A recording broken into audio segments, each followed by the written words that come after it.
Welcome to Dr. Kanta Butra's Public Awareness Series. Hello friends, lesson 23, you and me, Saturday Night Pulse. Wrist drop.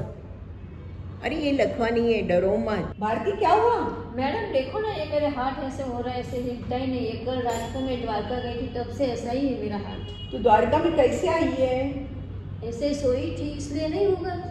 बस से आई है? हाँ, बस से आई है। और पूरी रात भर ऐसे सो के आई है? ऐसे सो के आई। ओहो, तो मुझे लग रहा है कि तेरी यहाँ पे नस दब गई है।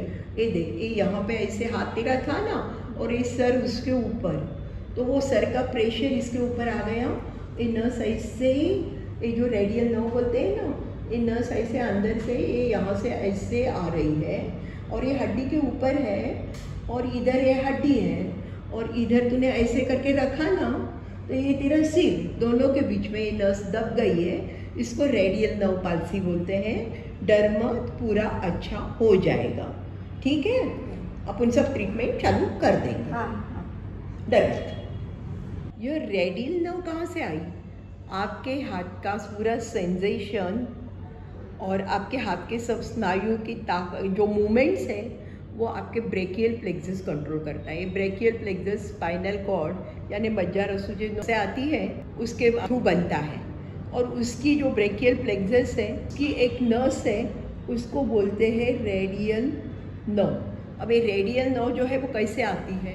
ये यहाँ पे मेरे आर्मपिट से, यहाँ से ये निकलती है, और यहाँ से ये इधर पीछे की साइड से आई। फिर ये ट्राइसेप मसल आपने देखा होगा, इधर हाथ में रहता है, ये आगे बाइसेप, पीछे ट्राइसेप। तो ये ट्राइसेप के सर के बीच में से ये निकलती है, और स्पाइरल ग्रूव बोल के, यानी एक खड्डा जैसे हड्डी के अंदर ही है, उसके अंदर से ये नस जा रही है, और ये नस यहाँ से ऐसे जाके ये यहाँ से आगे आ रही है, और यहाँ से आगे आके यहाँ से स्नायु से अंदर से ही फिर यहाँ पे पूरी जा रही है। इसलिए अगर आप ऐसे करके सो गए हो तो इसके ऊपर प्रेशर आने से होता है। काफ़ी बार क्या हो जाता है, सैटरडे नाइट पाल्सी क्यों बोला है? शनिवार को रात को बहुत ज़्यादा दारू पिया है, कोई कुर्सी पे बैठा है, ऐसे ही सो गया, समझो यहाँ पे इसके अंदर एक्जिला में प्रेशर आ गया, या वो जो नीचे ज़मीन पे ऐसे ही सो गया है, थका हुआ आदमी ऐसे कैसे सोया हुआ है, ज़मीन कड़क है, इधर हड्डी है, दोनों के बीच में ये नस है, नस दबी जा रही है। क्योंकि आप पोजीशन नहीं बदल रहे हो तो नर्व पे प्रेशर बढ़ता है, नर्व का काम कम हो जाता है, और उसके कारण काफ़ी बार नर्व में दबाव के कारण खराबी भी होनी शुरू हो जाती है। अब इसका सेंसेशन कहाँ कहाँ जा रहा है? ये नर्व का सेंसेशन आपको यहाँ पे दिखाया हुआ है। ये जैसे यहाँ पे ये थोड़े भाग में तो होता ही है, पर आपका अंगूठा पीछे के साथ में, हाथ के पीछे के साइड में, आगे के नहीं, ये यहाँ का जो इतना ये 3 उंगलियाँ हैं, इसमें इनका सेंसेशन जाता है। इसलिए काफ़ी बार ये नस दबती है, तो काफ़ी वो लोग नींद में इसलिए उठते हैं कि यहाँ पे झंझनाटी आ रही है या सुन्नापन लग रहा है, इसलिए वो उठते हैं, या कभी थोड़ी सी जलन जैसे लगती है, इस कारण वो पेशेंट उठ जाता है कि अरे क्या हुआ बोलकर। जब देखता है तो मालूम पड़ता है उसका हाथ ऐसे हो गया। अब ये ऐसे क्यों हो रहा है? क्योंकि ये जो रेडियल नर्व है आपका, ये यहाँ पे ट्राइसेप मसल है, ये यहाँ के सब एक्सटेंसर मसल है, और उंगलियों के एक्सटेंसर यानी हाथ को सीधा करने वाली स्नायु है, उनको सप्लाई करते हैं। तो हाथ को ऐसे करना हो तो आपको रेडियल नर्व चाहिए, और रेडियल नर्व के स्नायु चाहिए। हाथ को ऐसे करके पकड़ना है, यानी हाथ यहाँ एक्सटेंडेड है, मेरी रिब्स ऐसी है, तो ये आपको रेडियल नर्व चाहिए। अगर ये रेडियल नर्व काम नहीं कर रही होगी, रिस्ट ड्रॉप होगा, तो क्या हो जाएगा? ये ऐसे आपको कुछ पकड़ना है चीज़, मेरे को पेन पकड़ के लिखना है इससे, और मेरे को इस हाथ में रिस्ट ड्रॉप है, तो मैं ऐसे ऐसे पकड़ने की कोशिश भी करती हूँ, हाथ ऐसे ऐसे ऐसे चला जाएगा, वो हाथ ऐसे टिक के नहीं रहेगा। अगर मैंने समझा ऐसे करके यहाँ पे हाथ रखा है, ऐसे ऊपर उठाने जाओगी तो उठेगा नहीं, वो ऐसे करके मेरे को ये दूसरे स्नायु की मदद से इसको ऐसे उठाना पड़ेगा, पर ये यहाँ से मैं उठा नहीं पाऊँगी। तो ये सब इसके लक्षण हैं। तो नेचुरल है, ये प्रॉब्लम होती है, तो आप हाथ में चीज़ नहीं पकड़ पाते हो, उंगलियों में कोऑर्डिनेशन नहीं रहता, क्योंकि ऐसी उंगलियाँ हो जाती है, हाथ ऐसे नहीं कर पाते हो, तो आपके काफ़ी काम, समझो कोम्बिंग करना है, ये करना है, सभी काम आप इससे ही करते हो, तो सभी काम में प्रॉब्लम आ जाती है। पर एनीवे लकवा नहीं है, अच्छा हो जाता है।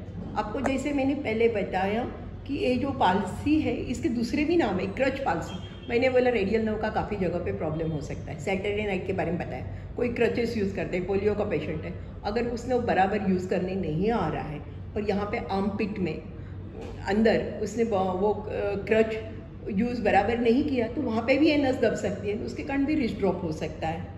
हनीमून पाल्सी, नाम पर से आप समझ गए होंगे, कोई सोया है, नई नई शादी हुई है और दोनों एक के हाथ के ऊपर अगर दूसरे का सर होगा तो उसको भी वो कभी प्रॉब्लम हो सकती है। सो ये प्रॉब्लम प्रेशर से होती है क्योंकि इधर से हड्डी है, इधर से हार्ड सरफेस है, ये दो चीज़ें होगी तो यहाँ पे रेडियल नर्व पे दबान आता है। वैसे तो रिस्ट ड्रॉप यानी ऐसे होना दूसरे भी कारण से होता है, कभी कभी लेड पॉइजनिंग से भी होता है, यहाँ पे फ्रैक्चर हो गया, कभी कुछ इंजरी हो गई, यहाँ पे इंजरी हो गई तो उसमें भी कभी नस दब जाती है, पर वो चीज़ें अलग है। मैं तो आपको सिर्फ यहाँ पे यही समझा रही हूँ कि ये जो चीज़ है ये ऐसे प्रेशर से हुआ है, हाथ ऐसे हो गया और मुट्ठी ऐसी हो रही है तो ये लकवा नहीं है, नस यहाँ पे कहीं पे या तो सोने में दब गई है तो वो थोड़ा, या कहीं आपने ऐसे ही बहुत घंटे ऐसे कुर्सी पे बैठ के कैसे ये करके आपने ये किया है तो वो हार्ड सरफेस यहाँ पे दब रहा, इसके कारण हो गया हो, कभी झंझराहट आने लग जाती है यहाँ पे और प्रॉब्लम हो जाती है।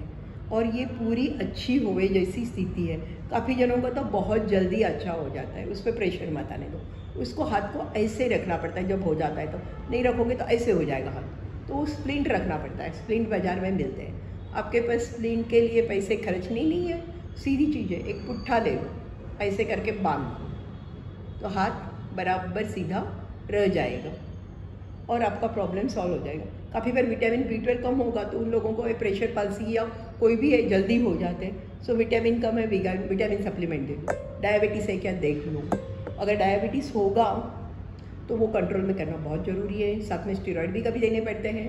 फिजियोथेरापी मेन ट्रीटमेंट है। मेरे साथ में फिजियोथेरापी का वीडियो डॉक्टर पूजा बंसल लोहिया का है, वो बहुत ही एक्टिव फिजियोथेरापिस्ट हैं, आप देखोगे समझ जाओगे। Hello everyone, myself Dr. Pooja Lohiya and I am a physiotherapist. Today we are going to discuss about a very important topic which is a wrist drop. तो बेसिकली wrist drop के बहुत सारे reasons होते हैं, लेकिन main यही है कि रेडियल नर्व इनकी इंजरी हो जाती है और वो किस कारण से होती है। रेडियल नर्व का पाथ हमारे एक्सिला से लेके शोल्डर, एल्बो और रिस्ट तक जाता है। अभी किसी भी वे में अगर रेडियल नर्व इंजर हो जाती है तो हमारा सिम्टम आता है रिस्ट ड्रॉप। उसके बहुत सारे रीजन है, जैसे एक है सैटरडे नाइट पाल्सी, एक है हनीमून पाल्सी, फिर है क्रश पैरालिसिस या शाफ्ट ऑफ ह्यूमरस का जब फ्रैक्चर हो जाता है तब भी रेडियल नर्व इंजर होती है। कांता मैडम ने इन सब के बारे में आपको डिटेल में बताया हुआ है, तो आज हम मोस्टली फोकस करेंगे जो कि है वो ट्रीटमेंट के ऊपर करेंगे। इसके ट्रीटमेंट में बेसिकली अगर आप ऑर्थोपेडिक के पास जाते हैं तो आपको मेडिसिन देंगे। एक कोकअप स्प्लिंट होता है, बेसिकली रिस्ट ड्रॉप ये हो जाता है एंड वो स्प्लिंट लगाई जाती है जिससे आपका wrist, fingers and thumb neutral position में हो जाता है। रिस्ट ड्रॉप में आपका आपका रिस्ट, फिंगर और थंब तीनों ही चीजें फ्लेक्स पोजीशन में होती है और कोकअप स्प्लिंट से आपको न्यूट्रल पोजीशन में मेंटेन किया जाता है। सेकेंड, वो आपको मेडिसिन प्रोवाइड करते हैं and the most important part है वो है फिजियोथेरेपी। क्या फिजियोथेरेपी करें हम हमारे रिस्ट ड्रॉप में? तो सबसे पहले आता है हमको करना सुपाइनेशन मूवमेंट। तो बेसिकली रिस्ट ड्रॉप में हमारा जो मूवमेंट है वो प्रोनेशन है, तो दिस इज कॉल्ड प्रोनेशन और ये है सुपाइनेशन। तो अभी क्या करना है, हमको हमारा एल्बो फिक्स करना है। क्या तो हम with the help of other hand कर सकते हैं या फिर हम टेबल पे ऐसे करके स्टेबल करके और दूसरे हाथ से पकड़ के हम कर सकते हैं। तो हमको ये मूवमेंट ट्राई करनी है, ठीक है। और हम क्या करेंगे, दूसरे हाथ से पैसिवली उसको और थोड़ा स्ट्रेच करेंगे। हम होल्ड करेंगे 10 काउंट के लिए, 1 2 3 4 5 6 7 8 9 10, ऐसे हम 10 बार करेंगे और हमने 10 काउंट होल्ड किया। तो प्रोनेशन हो गया और हमको सुपिनेशन की तरफ जाए। दूसरा, जब हम रिस्ट ड्रॉप करते हैं तो हमारे जो फ्लेक्सर मसल्स होते हैं वो शॉर्टन हो जाते हैं, तो उनको स्ट्रेचिंग करना बहुत जरूरी है। तो हमारा दूसरा एक्सरसाइज होगा जो हम करेंगे रिवर्स नमस्ते। तो नमस्ते ही हमने किया और हम इसको धीरे धीरे ऊपर लेके जाएंगे। ऊपर आने के बाद जब 90 पे हमारा आ जाता है तो उसके बाद हम करेंगे होल्ड 1 2 3 4 5 6 7 8 9 10, बैक टू पोजीशन। ये भी एक्सरसाइज हमको 10 बार करनी है। नमस्ते ये होता है हमको बेसिकली रिवर्स नमस्ते करके ऊपर लेना। जैसे कि मैंने बोला कि फ्लेक्सर मसल्स शॉर्टन हो जाते हैं तो हम उनका स्ट्रेचिंग करना स्टार्ट करेंगे। तो क्या करेंगे, हमारा एल्बो स्ट्रेट रहेगा, ना नीचे ना ऊपर, शोल्डर लेवल पे रहेगा और हम इसको स्ट्रेच करेंगे। हमको फिंगर से स्ट्रेच नहीं करना है बल्कि हमको हमारे पाम से स्ट्रेच करना है। हम इसको अगेन होल्ड करेंगे 10 काउंट्स, 1 2 3 4 5 6 7 8 9 10। ये चीज आप 3 बार कर सकते हैं। अभी नेक्स्ट हमको क्या करना है, जैसे हम पंप अप करते हैं वैसे करना। तो बेसिकली मैं खड़े होके बता रही हूँ, हमारा जो हाथ है वो क्रॉस करके क्लैस्प कर लेंगे और उसके बाद हम इसको करेंगे पंप अप। अगेन मैं इसको होल्ड करूंगी 1 2 3 4 5 6 7 8 9 10 एंड नीचे। तो ये सेम चीज में 10 बार करना है हमको। उसके बाद क्या करना है कि ये मेरे पास सिंपल रबर बैंड है, तो क्योंकि हमारे मसल्स ऑलरेडी काफी वीक है तो हम लोगों को कोई हाई फाई चीजें नहीं करनी है। जो चीज हमारे पास घर पे अवेलेबल होगी हम उसी से करेंगे। तो हमको क्या करना है, आपको 5 फिंगर्स में रबर बैंड डालना और उसको खींचना है। अगेन होल्ड करेंगे 1 2 3 4 5 6 7 8 9 10 और फिर छोड़ देंगे। अगर आपको लगता है आपका ताकत थोड़ा आ गया है तो आप क्या कर सकते हो, उसको डबल करके भी कर सकते हो और फिर आप कर सकते हो। अगेन आप होल्ड कर सकते हो 10 काउंट तक और फिर छोड़ सकते हो। नेक्स्ट एक्सरसाइज में क्या करेंगे हम, ये हमारे पास टॉवल है जिसको हम फोल्ड कर लेंगे और हमारा हाथ ऐसे रहेगा और हम धीरे से फिंगर्स और रिस्ट को एक्सटेंड करने की कोशिश करेंगे। तो हम एक्सटेंड करेंगे 1 2 3 4 5 6 7 8 9 10 एंड देन छोड़ देंगे।